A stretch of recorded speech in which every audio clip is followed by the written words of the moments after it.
संघर्ष की सच्ची कहानी। प्राचीन समय की बात है। एक शहर में एक व्यक्ति रहता था जिसका नाम चंदन था। वह अपनी पत्नी और 2 लड़का और 2 लड़की के साथ रहता था और वह किसी छोटे मोटे प्लांट में काम किया करता था।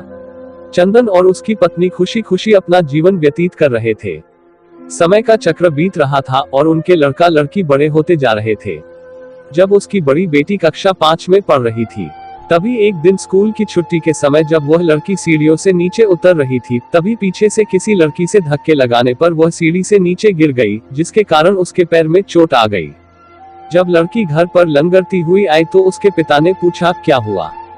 तभी लड़की ने उन्हें पूरी बात बताई।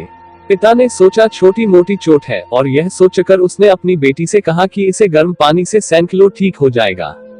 कुछ दिन बीतने के बाद लड़की का पैर फूलने लगा और उसे चलने में दिक्कत होने लगी। तभी उसके पिता ने कुछ लोगों की बातें सुनकर किसी एक ओझा को ले आए, जबकि उसे कुछ नहीं आता था और वह पैर ठीक नहीं कर पाया। कुछ समय बीतने के बाद जब उसकी लड़की की हालत और ज्यादा खराब होती जा रही थी, एक दिन जब उसके पिता अकेले कहीं बैठे हुए थे तो वह मन ही मन सोच रहे थे कि क्या करें। तभी सोचते सोचते उनके दिमाग में आया क्यों ना डॉक्टर से दिखाया जाए। तभी दूसरे दिन वह अपनी लड़की को लेकर वहीं पास के अस्पताल में जाते हैं।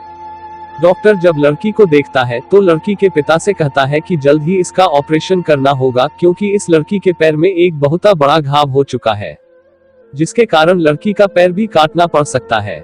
पिता डॉक्टर से पूछता है कि ऑपरेशन में कितने पैसे लगेंगे। तभी डॉक्टर कहता है 40,000 रुपए लगेंगे। पिता घबरा जाता है, लेकिन पैसे की तलाश में इधर से उधर जाने लगता है। इधर उधर भाग दौड़ करने के बाद पैसे की व्यवस्था कर लेता है और लड़की का ऑपरेशन हो जाता है। ऑपरेशन के बाद लड़की अपने घर आ जाती है, परंतु लड़की के पैर में कुछ सुधार न होने के कारण पिता चिंतित रहने लगता है। इसी तरह 4 साल बीत जाता है तथा पैर में लाख लाख रुपए लगाने के बाद भी लड़की का पैर ठीक नहीं होता है, जिस कारण से पूरा परिवार दुखी रहने लगता है। कुछ समय बीतने के बाद लड़की का विवाह हो गया और लड़की के जीवन में खुशहाली आ गई।